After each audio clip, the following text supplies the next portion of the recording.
Divorcee মেয়েকে এত সুন্দর একটা ছেলের ঘাড়ে বসিয়ে দিয়েছে জোর করে। কে বলেছে তোকে এইসব উল্টাপাল্টা কথা? আরে, আমি কি আর ছোট বাচ্চা নাকি? সবকিছু দেখে বুঝে যায়। আমি জানি নিহাল এখনো লিজাকে মেনে নেয় নাই, কেউ না বুঝুক। এটুকু আমি ঠিকই বুঝতে পেরেছি। কোন ছেলে বাপ মেনে নিবে তুই বল? কেন মেনে নিবে না? লিজাপুর মধ্যে কি কোনো কমতি আছে নাকি? আজব। লিজা একটা ডিভোর্সি মেয়ে, আর নিহাল এত হ্যান্ডসাম আনম্যারিড ছিল। এত স্মার্ট একটা ছেলে এরকম মেয়েকে কি কখনো মেনে নিবে নাকি? যেটাই হোক, তারপরও তোর উচিত না নিহাল ভাইয়ের পিছনে এভাবে পড়ে থাকা। উফ, এসব কথা আর আমার একেবারেই ভালো লাগছে না, গেলাম আমি। নেহালের আজকে অফিসে একেবারেই মন বসছে না। বসে বসে শুধু কালকে রাতের কথাগুলোই কল্পনা করছে আর মিটে মিটে হাসছে। সে লিজাকে প্রচুর মিস করছে, লিজার খুনসুটিগুলো মিস করছে। কখন যে অফিস টাইম শেষ হবে বারবার ঘড়ির দিকে তাকাচ্ছে।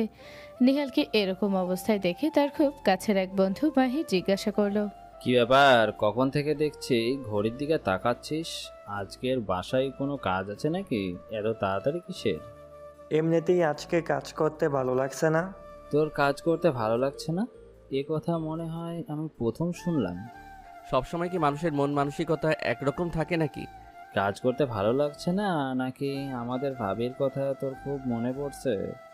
মিটি মিটি হাসছিস। আজকে কোনো কাজেও মনোযোগ নেই, সব কিছুই কিন্তু আমার বুঝি। ঠিক বুঝেছিস তুই। আসলে ওকে আমি মিস করছি। ঠিক আছে, তাহলে তুই বাসার উদ্দেশ্যে রওনা দিয়ে দে, আমি বাকি কাজটা একাই সেরে নিতে পারবো। এতগুলো কাজ তুই একা করতে পারবি শিওর? অবশ্যই পারবো, চিন্তা করিস না। নেহাল যেন হাতে চাঁদ পাওয়ার মতো খুশি হয়ে গেল। কেননা তার আর তর সইছে না বাসায় যাওয়ার জন্য। নেহালের তো মন চাচ্ছে গিয়ে এখনই লিজাকে জড়িয়ে ধরে কতক্ষণ কিস করতে। নেহাল তাড়াহুড়ো করে বের হয়ে গেল। সে বাসায় চলে এলো। নেহাল কখনো এত তাড়াতাড়ি বাসায় আসে না। সবাই সবার রুমে ঘুমিয়ে আছে। দুপুরে লিজাও শুয়ে শুয়ে ফোন চালাচ্ছে। এই সময় নিহালকে আসতে দেখে সে ভীষণ অবাক হলো। কি ব্যাপার, আজকে এত তাড়াতাড়ি সবকিছু ঠিক আছে তো? আজকে অফিসে কাজ তাড়াতাড়ি শেষ তাই চলে এলাম। অফিসের কাজ তাড়াতাড়ি শেষ নাকি অন্য কিছু? অন্য কিছু কি হবে আজব? লিজা খাট থেকে উঠে আস্তে আস্তে নিহালের একদম কাছে চলে গেল। তারপর শয়তানি একটা বাঁকা হাসি দিয়ে বলল, তাহলে এভাবে ঘামছো কেন? মাত্রই বাহির থেকে এলাম, ঘামবই তো। ঠিক আছে, তুমি ফ্রেশ হয়ে আসো, আমি খাবার বেড়ে দিই। ওকে। নিহাল ফ্রেশ হয়ে খেতে বসে গেল। তার পাশে লিজা চুপচাপ বসে আছে। দুজনেই কোনো কথা বলছে না, কিন্তু নিহাল কথা বলতে চাচ্ছে লিজার সাথে। তাই নিহাল তখন বলল, আজকে তো আমার তাড়াতাড়ি অফিস ছুটি দিয়েছে। বিয়ের পর কোথাও আমি তোমাকে ঘুরতে নিয়ে যেতে পারিনি। চলো আজকে আমরা ঘুরতে যাই। লিজা এটা কখনোই আশা করেনি। এমন কথা নিহাল তাকে কখনো বলবে এগুলো কল্পনার বাহিরে। আসলে নিহাল তাকে বিয়ের পর তেমন কিছুই বলেনি। নিহালের মা অনেকবার নিহালকে বলেছিল লিজাকে নিয়ে ঘুরতে, কিন্তু নিহাল সবসময় কাজের বাহানা দিত। লিজা আর কোনো কিছু না ভেবেই সাথে সাথে উত্তর দিল, ঠিক আছে, তাহলে আমি বিকেলে রেডি হয়ে থাকবো। ঠিক আছে। নিহাল একটু শুয়ে থেকে রেস্ট নিচ্ছে আর ফোন চালাচ্ছে। লিজা খুব এক্সাইটেড, আজকে সে ঘুরতে যাবে নিহালের সাথে। তাই লিজা আলমারির সব শাড়ি নামিয়ে ফেলেছে, কোনটা রেখে কোনটা পরবে, কোনটা মানাবে এগুলোই একটার পর একটা আয়নাতে দেখছে। নিহাল এগুলো সব কিছু খেয়াল করছে। তুমি দেখি পুরো বাসা মাথায় তুলে নিলে তোমার কাপড় চোপড় দিয়ে। বুঝতে পারছি না আমি কোনটা পরবো, তুমি একটু হেল্প করো না আমাকে। এই যে শাড়িটা পরতে পারো, এটা তোমাকে ভীষণ মানাবে। লিজা আরও খুশি হয়ে যায় নিহাল তাকে শাড়ি চয়েস করে দিয়েছে এর জন্য। লিজা রেডি হচ্ছে আয়নার সামনে। নিহাল এক পলকেই তার দিকে তাকিয়ে আছে মুগ্ধভাবে। এটা লিজা খেয়াল করেছে। তুমি যদি এইভাবে আমার দিকে হা করে তাকিয়ে থাকো তাহলে আমি রেডি হব কিভাবে? নিহাল একটু লজ্জা পেয়ে যায়, মাথাটা নিচু করে ফেলে, তারপর বলে, কই, আমি তোমার দিকে তাকিয়ে আছি। আমি তো শুধু দেখলাম তুমি তৈরি হচ্ছ কিনা। এখন শুয়ে না থেকে এখানে এসে আমাকে সাহায্য করো শাড়ি পরতে। কি বলছো এসব? আমি পারি নাকি? আমি কিভাবে হেল্প করব? আরে আসো তো, আমি দেখিয়ে দিচ্ছি কিভাবে কি করতে হবে। লিজা নিহালকে দেখিয়ে দেখিয়ে দিচ্ছে আর নিহাল ঠিক ওভাবেই নিজাকে হেল্প করলো শাড়ি পরতে। দুজনই খুব সুন্দরভাবে তৈরি হয়ে গেল। তারা দুজন বের হবে ঠিক তখনই নিহালের মা তাদের দেখে জিজ্ঞাসা করলো অবাক হয়ে, কি ব্যাপার, কোথায় যাচ্ছিস তোরা এভাবে তৈরি হয়ে? আজকে অফিসে কাজ তাড়াতাড়ি শেষ, তাই ভাবলাম ওকে নিয়ে একটু ঘুরে আসি।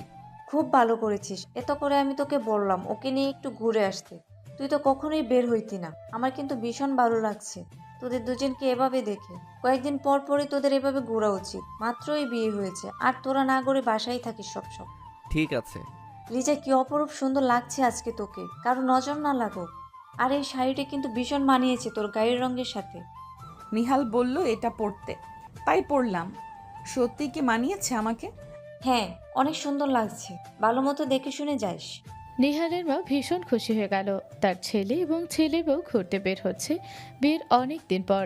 এর জন্য সে সবসময় দোয়া করত যাতে ওদের দুজনের মধ্যে সবকিছু সবসময় ঠিক থাকে। কেননা কোন পরিস্থিতিতে গিয়ে বিয়েটা হয়েছে এটা তো সবাই জানে। লিজা নিহালকে বলেই দিয়েছে আজকে তারা রিক্সা দিয়ে ঘুরবে। আর নিহাল তার আবদার বাকি রাখেনি। আজকে নিহাল ভেবে নিয়েছে আজকে যা কিছু হবে সব কিছু লিজার মন মতো হবে। মা, ভাবিকে কোথাও দেখছি না যে। ভাবি কোথায়? তোর বাড়ি নাকি আজকে তাড়াতাড়ি কাজ শেষ, এর জন্য ওরা ঘুরতে বের হয়েছে। বাহ, বিয়ের এতদিন পরে তাহলে ভাইয়ের মনে চাইলো ভাবিকে নিয়ে ঘুরতে বের হওয়ার কথা। কি আর করার, ওর তো সময়ই হচ্ছিল না, অফিসে এত এত কাজ, কি আর করবে আমার ছেলেটা। ওইগুলো সব তোমার ছেলের বাহানা ছিল। হ্যাঁ, এটা একটু হলেও আমি বুঝতাম, তুই তো জানিসই ওদের বিয়েটা হুট করেই হয়ে গিয়েছে। দুইজনের মানিয়ে নিতে একটু তো সমস্যা হবে, এর জন্য কোনো কিছু নিয়ে আর আমি জোর করি নাই। কিন্তু এখন ওদের মধ্যে সব কিছু ঠিকঠাক দেখে আমার ভালো লাগছে। কে বলেছে মানিয়ে নিতে কষ্ট হবে? আমি তো সব সময় দেখছি ভাবি আর ভাইয়া খুনসুটি করে মজা করে হাসি খুশি থাকে সব সময়।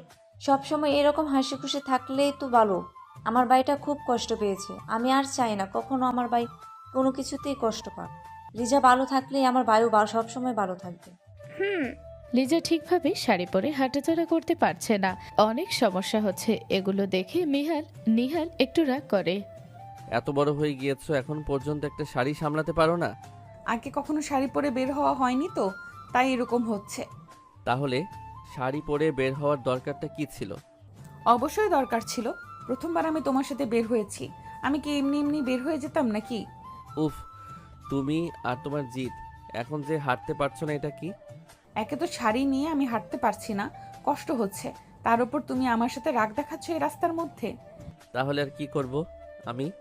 বলো তো, এই রাস্তার মধ্যে তো আমি পারছি না তোমাকে কোলে নিয়ে হাঁটতে। কেন, রাস্তার সবার সামনে কোলে নিতে লজ্জা লাগে নাকি? নিহাল আর কিছু না বলে পুরো এতগুলো মানুষের সামনে লিজাকে কোলে তুলে নেয়। সবাই তো তাদের দিকে তাকিয়ে আছে। লিজা তো লজ্জায় শেষ হয়ে যাচ্ছে। কি করছো? তুমি তো ভেবেছিলে আমি তোমাকে কোলে নিতে পারবো না এতগুলো মানুষের সামনে। এখন দেখলে তো যে আমি পারবো কি পারবো না। উফ, নামাও। সবাই কিভাবে তাকিয়ে আছে, কি ভাববে সবাই? সবাই কি ভাববে সেটা দিয়ে আমার কি কাজ? আমার বউ আমি কোলে নিয়েছি, তাতে কার কি আসে যায়? এখনই নামাও বলছি। নিহাল খুব জোরে একটা হাসি দিয়ে লিজাকে নামিয়ে দিল। লিজা নিজের শাড়ি ঠিক করে নিল। অনেক ঘুরেছি, এবার বাসায় চলো, ক্লান্ত লাগছে খুব। আরে কি বলছো, একটু আগেই না আসলাম আমরা। তাহলে চলো আমরা কোথাও গিয়ে বসি, আমি আর হাঁটতে পারছি না। ওকে। কোনো এক নদীর তীরে কোনায় গিয়ে তারা দুজন বসে বাদাম খাচ্ছে আর বসে বসে আড্ডা দিচ্ছে। দুজনের অনেক অজানা কথাই দুজন আজকে জানতে পারছে, মন খুলে কথা বলছে। এদিক দিয়ে মারিয়া তার ফুপির বাসায় চলে আসে। নিহালের মা ওকে দেখে ভীষণ খুশি হয়ে যায়। তুই আসবি, আমাকে আগে বলবি না? তাহলে আমি কিছু না কিছু রান্না করে রাখতাম তোর পছন্দের। আরে ফুপি, সারপ্রাইজ দিলাম। আমি কিন্তু ভীষণ খুশি হয়েছি তোকে দেখে। কিন্তু এই সন্ধ্যাবেলায় তুই একা এসেছিস কেন? আমাকে আগে বললে আমি নেহালকে পাঠিয়ে দিতাম তোকে আনার জন্য।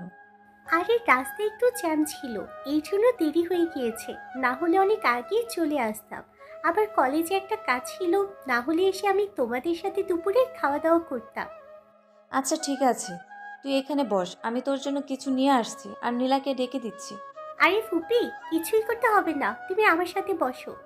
আরে তুই 5 মিনিট বস, আমি এখনই আসছি। নিহালের মা চলে গেল। মারিয়া সোফায় বসে আছে। নীলা তাকে দেখে মিষ্টি একটা হাসি দিয়ে তার দিকে এগিয়ে যায়। কি অবস্থা আপু, কেমন আছো? এই তো ভালো, বাসায় আসার পর থেকে আমি একা একা বসে আছি। কোথায় ছিলি তুই? সামনে এক্সাম, তাই একটু পড়ছিলাম। আচ্ছা, লিজা আপু কোথায়? কখন থেকে দেখছি না। আপু তো ঘুরতে বের হয়েছে। কোথায় গিয়েছে আর কার সাথে? আর কার সাথে যাবে, ভাইয়ের সাথে গিয়েছে। ভাইয়ার আজকে তাড়াতাড়ি ছুটি হয়েছে, তাই তারা দুজন ঘুরতে গিয়েছে। লিজা ভাবিকে আজকে যা লাগছে না, শাড়ি পরে গিয়েছে। এর আগে তো আমি কখনো দেখি নাই তাদের ঘুরতে যেতে, আজকে হঠাৎ ঘুরতে গেল যে? কে বলেছে তোমাকে যে তারা ঘুরতে যায় না? তারা সব সময় ঘুরতে যায়। আসলে কাউকে এভাবে বলা হয়ে ওঠে না কখনো। মারিয়া ভেতরে ভেতরে একদম জ্বলে পুড়ে শেষ হয়ে যায়। সে তো ভেবেছিল নিহাল আর লিজার সম্পর্ক ভালো না, কিন্তু ওরা যে ঘুরতে যায় স্বাভাবিক কাপল এর মতো, এটা তো মারিয়া কখনো বুঝতে পারেনি, কখনো শোনেও নাই। ও আচ্ছা। নীলা আর মারিয়া গল্প করছে, লিজা আর নিহালও চলে এলো। লিজা মারিয়াকে দেখে ভীষণ খুশি হয়ে গেল। তারপর তার কাছে গিয়ে জিজ্ঞাসা করলো, কি ব্যাপার, কখন এসেছিস? এই তো একটু আগে এসেছি। তুই আসবি আমি আগে জানলে বলে দিতাম মিমার লুনাকে নিয়ে আসতে। অনেক দিন হয়ে গিয়েছে আমার দুটো বোনের সাথে আমার দেখা হয়নি। আমি তো আর বাসায় যাই নাই, হঠাৎ করে কোচিং থেকে প্ল্যান করে চলে এলাম। ফুপির কথা খুব মনে পড়ছিল। ভাবি সমস্যা নেই, আমরা তো যাবো 2 দিন পরে ওই বাসায়। আপু, তুমি শাড়ি পরছো, তোমাকে অনেক সুন্দর লাগছে। আর ভাইয়া শুধু কি বনিয়ে খুলে হবে? আমাদের কথা তো ভুলেই গিয়েছো।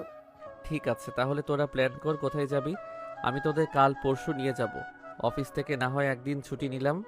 সত্যি নাকি? তাহলে তো অনেক মজা হবে। হ্যাঁ, সত্যি নিয়ে যাব। এর জন্যই তো বললাম তোদের প্ল্যান করতে। তোরা সবাই আড্ডা দে, আমি এক্ষুনি গিয়ে ফ্রেশ হয়ে আসছি। লিজা রুমে চলে আসে, তার পিছে পিছে নিহালও আসে। লিজা একদম চেহারা লাল করে বসে আছে, রাগ করে কোনো কিছুই চেঞ্জ করছে না।